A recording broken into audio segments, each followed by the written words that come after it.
I'm gonna start off this video by saying that yes, I do have a bias towards over-ear headphones, which makes it all that more surprising to me at how much I actually like the new Marshall MID ANC on-ear headphones. Now, these aren't for me and they definitely have their quirks, but these are still a pair of very solid headphones, and now I really want to see an on-ear version of these headphones from Marshall. No, Marshall did not send these headphones out for review, and the new Marshall MID ANC on-ear headphones are currently the most expensive headphones in Marshall's lineup, retailing for $269.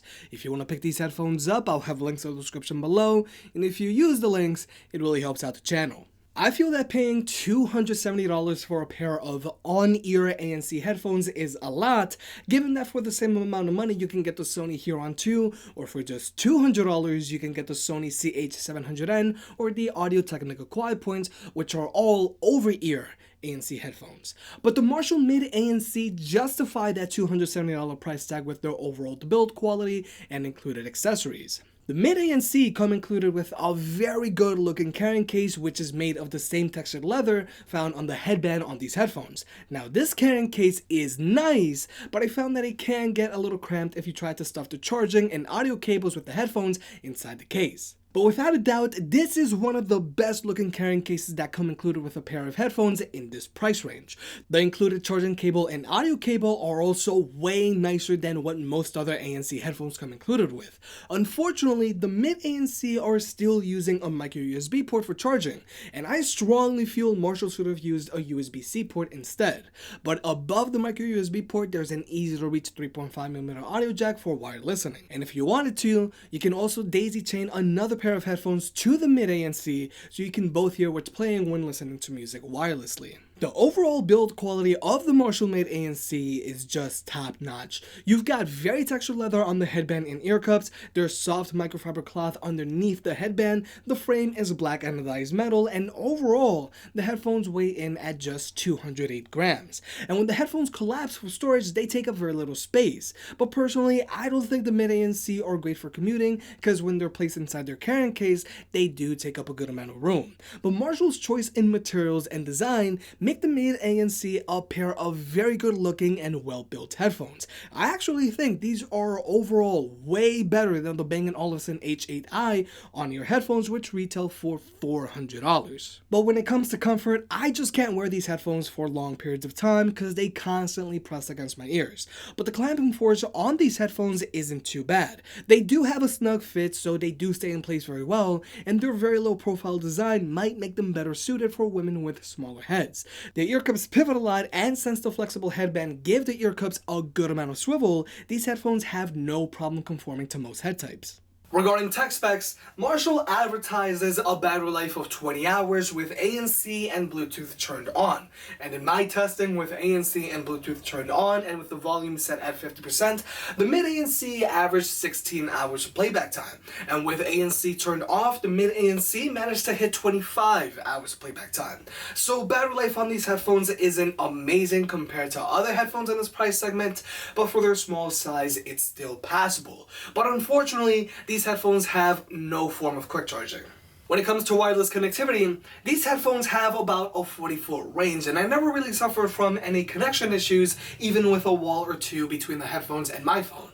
But the MID ANC have a lot of latency, so I would not recommend these headphones if you watch a lot of videos on your phone, like I do. And these headphones can only be connected to one device at a time, so that's something to take into consideration if you're a power user.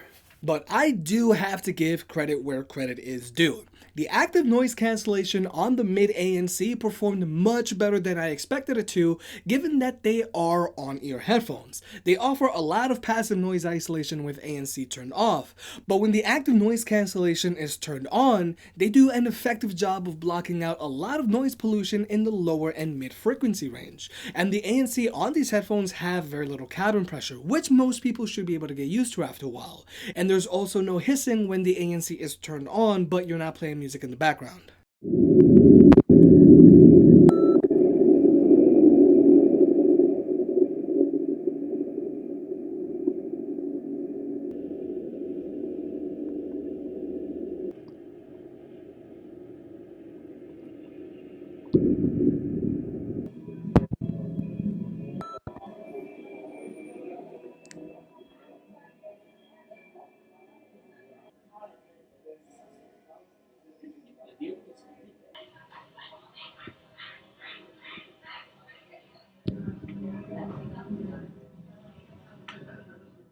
When it comes to sound quality, the MID ANC have for the most part a neutral sound signature with just the right amount of bass and treble. These headphones have very good clarity, the bass never bottoms out, and there's no tinning in the highs. But I can't help but want a wider soundstage on these headphones. For the most part, I haven't had to adjust the EQ on the MID ANC since I got them, but it would have been nice to have an app where I could easily play around with the EQ. These headphones do get unnecessarily loud, but I feel these are best for easy listening because the bass on these headphones isn't going to rattle your head like other headphones out there. But what's really amazing is the amount of sound leakage these headphones have. There's barely any, which I feel is a testament for how well these headphones are actually built. Now let's talk about how you go about controlling your music playback on the MID ANC. I don't hate the knob, but I also don't love it. First, it's on the left ear cup, and personally, I would have preferred if it was on the right ear cup. If you press the knob once, it'll play or pause your music, push up to raise the volume, push down to lower the volume, push right to skip a track, and push left to go back a track. And if you double press, you'll activate your voice assistant. And the knob has very good tactile feedback anytime you press or push it in any direction. And it's also very easy to find. But when you first use the controls, there is a bit of a learning curve. And even after I've gotten used to using the knob, I still find myself using the wrong inputs to control my music. Sometimes I'll accidentally skip a track when I meant to raise the volume, or instead of skipping a track, I'll restart the same track a few times before I realize I'm pushing the knob in the wrong direction. I feel the knob would be much easier to use if it only moved up or down to adjust the volume, double press to skip a track, triple press to go back a track, and press and hold to activate your voice assistant. Okay, and here's the microphone test. Now, there is a lot of amplification going on, and my voice might sound a little raspy now and then. But overall, I think the microphone on these headphones is good enough if you're going to be taking a lot of phone calls. But this audio clip is being recorded by the microphone on the Marshall MID ANC on-ear headphones, so you can be the judge of that. So, like I said at the beginning of this video, the Marshall MID ANC aren't for me because they're on-ear headphones, but I can't deny they are still very good for what they are, and I think the premium accessories, build quality, and materials used on these headphones justify the $270 price tag. They sound pretty good, and the ANC actually does a very good job of blocking out a fair amount of ambient sound. I think these are a great option for a woman looking for headphones but don't want something as big as the Bose QC35 Series 2 or Sony 1000XM2. If you're considering getting the Beast Solo 3, just get these instead. But now I want to see Marshall put out a monitor ANC over-ear headphone.